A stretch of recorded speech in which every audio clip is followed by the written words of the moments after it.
हाय दोस्तों, study with अभिषेक 01 में आपका स्वागत है।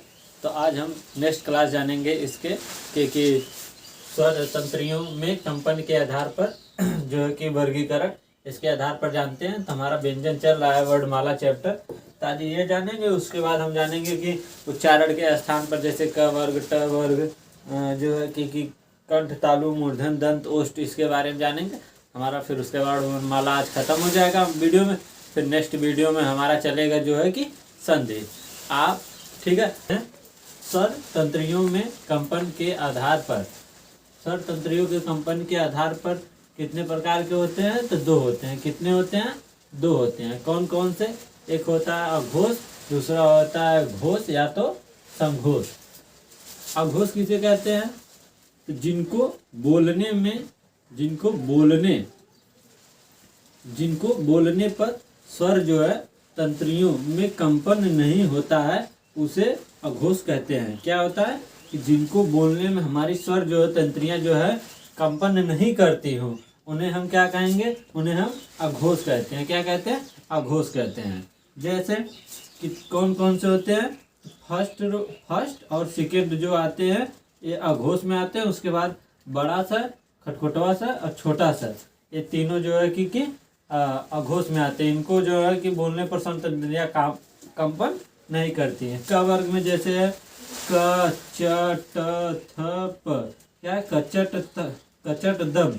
क्या है? कचट दब है। फिर उसके बाद घ, ज, ड, थ, ब।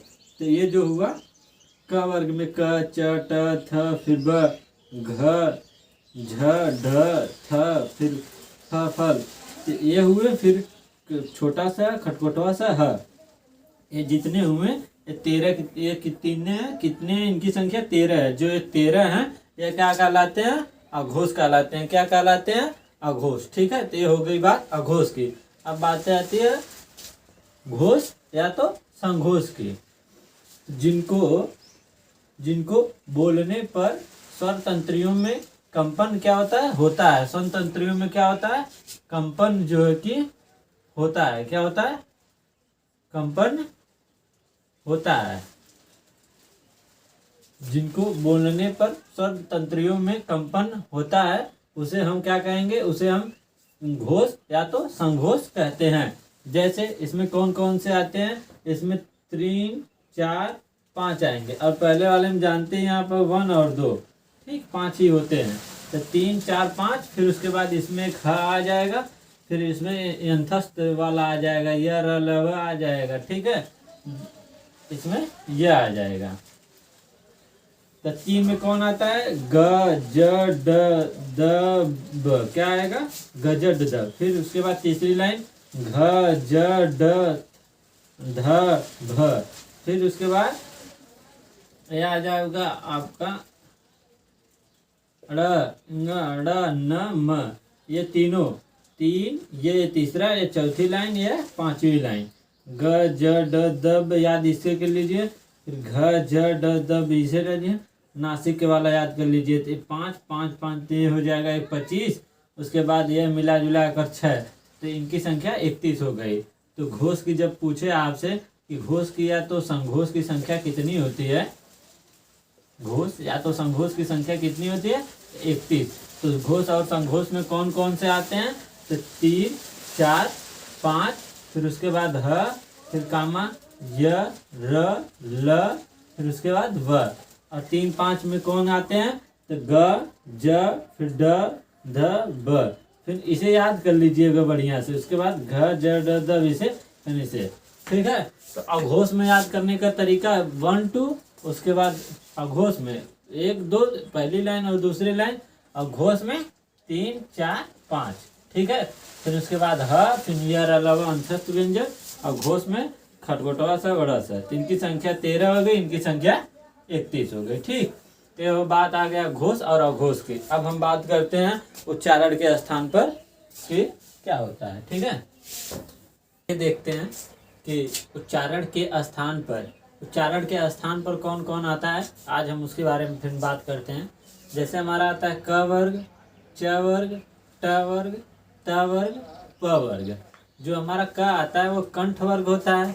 कंठ वर्ग च वर्ग तालु, ट वर्ग मूर्धन, द वर्ग दंत, ट वर्ग ओष्ठ। तो याद कर लीजिए कंठ तालु मूर्धन दंत ओष्ठ।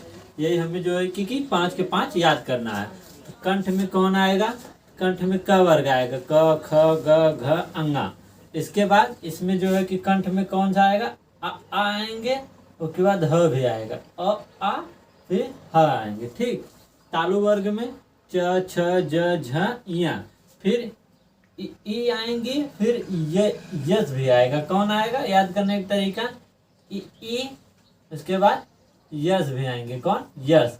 तो बड़ी ई, छोटी ई, फिर यस। कौन? ई आएंगे, फिर यस भी आएंगे।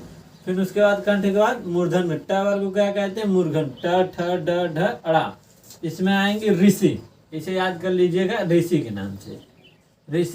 ऋषि वाले र ऋषि, फिर र फिर स, र फिर स, ऋषि, र फिर ऋषि, फिर र फिर स। किस में आएंगे? मूर्धन में आएंगे। उसके बाद आते हैं दंत। दंत बोले तो त वर्ग। ठीक। त वर्ग में त थ द ध न कहेंगे, त थ द ध न आएंगे। फिर इसे याद कीजिए लाज। किसे याद कर लीजिएगा? इसे लाज। तो ल स फिर ज, क्या ले? बीच में स, फिर ल स ज, फिर कहें लाज। ठीक है। उसके बाद आते हैं ओष्ठ। ओष्ठ बोले तो प वर्ग। प वर्ग में कौन कौन से आते हैं? प फ ब भ म, फिर उ। इसे याद करने का तरीका ठीक है, उ। तो छोटा उ बड़ा उ, क्या आएगा? छोटा उ बड़ा उ, ये हो जाएगा उ। और कुछ इम्पोर्टेंट है हमारे जो है कि यूपी टेट, हमारा यूपी टेट हुआ, सी टेट हुआ, कि इसमें जरूर पूछता है कि बच्चे वाले वर्ड कौन से होते हैं। तो बच्चे वाले वर्ड जो होते हैं ओष्ठी वर्ड होते हैं। कौन से? ओष्ठी वर्ड होते हैं। ओष्ठी वर्ड में कौन? प फ ब भ म। आप कभी भी देखिएगा जब छोटे बच्चे होते हैं, जब बोलना स्टार्ट करते हैं तो सबसे पहले या तो पा बोलेंगे, पा, या तो माँ। पहले स्टार्ट इन्हीं वर्ड से स्टार्ट करते हैं। प या फ या तो ब या तो बुआ। जैसे ब से बुआ याद करेंगे, या तो म, या तो भा, या तो फ। तो जो है कि इन्हीं 5 वर्ड में से बच्चे क्या करते हैं? सबसे पहले बोलना स्टार्ट करते हैं। इसीलिए हम कहते हैं बच्चे वाले वर्ड कौन से होते हैं? ओष्ठी वर्ड। फिर उसके बाद आ जाता है अ धन छोटा ई मिलकर क्या बनता है? अ धन ए मिल करता है। इन्हें अ धन ए को क्या कहते हैं? इन्हें हम कहेंगे कंठ तालब। क्या कहेंगे? कंठ तालब। अ धन उ मिलकर बनता है ओ धन औ। ओ जहाँ औ आ जाए उन्हें क्या कहेंगे? कंठोष्ठ। क्या कहेगा यह? कंठोष्ठ। उसके बाद कहीं हमें व दिखाई दे, वह क्या है? तो वह हमारा क्या है? दंतोष्ठ है। क्या है? यह दंतोष्ठ है। जैसे पूछे दंतोष्ठ क्यों? तो दांत और ओठ का मिलन हो रहा है। इसमें क्या आ रहा है? हमारे दांत और ओठ का जो कि देखिए व। तो जहाँ दांत व ओठ का मिलन हो रहा हो उसे हम क्या कहेंगे? दंतोष्ठ कहते हैं। क्या कहते हैं? दंतोष्ठ कहते हैं। तो हमारा हुआ वर्णमाला। आज हमारा वर्णमाला चैप्टर खत्म हो गया। एक बार फिर से इसे स्क्रीनशॉट ले लीजिएगा, बहुत जरूरी है क्योंकि याद करने का तरीका कंठ तालब, कंठ तालु मूर्धन दंत ओष्ठ। क वर्ग, च वर्ग, ट वर्ग, त वर्ग, प वर्ग। क में आ जाएंगे अ धन आ, फिर ह, फिर च वर्ग में आ जाएंगे ई भी आएंगे, यस भी आएंगे, ई यस। फिर उसके बाद मूर्धन में ट वर्ग में आ जाएंगे ऋषि आएंगे, र धन ऋषि, फिर र, फिर खटखटवा स।